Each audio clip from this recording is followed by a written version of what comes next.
Grace and peace to you from God our Father and the Lord Jesus Christ. Many towns have wonderful July 4th celebrations, but growing up in Fairborn, Ohio made me a bit spoiled. We always had an amazing parade, and I remember being as young as 3 years old and walking with my entire family from my grandparents' house on Green Street down to stand in front of the nursing home on the corner of Wright Avenue and Dayton Drive to watch the parade. Though the route has changed over the years, the parade has remained very much the same. I love to hear the bands playing, and I always tear up when a flag passes by.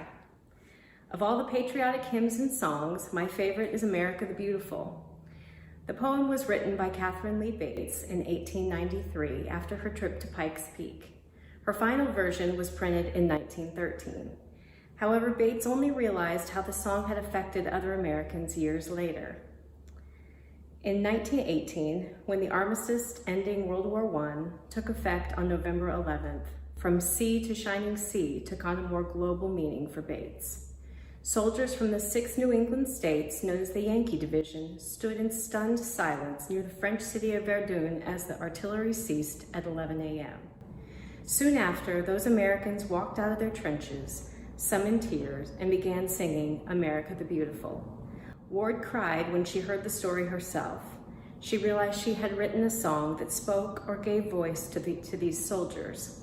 They could picture their country that they loved and now would be able to come home to.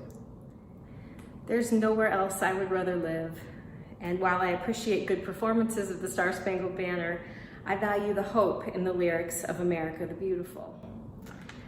America, America, God mend thine every flaw. Confirm thy soul in self-control, thy liberty in law.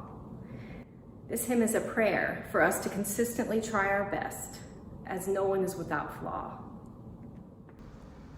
Oh, beautiful.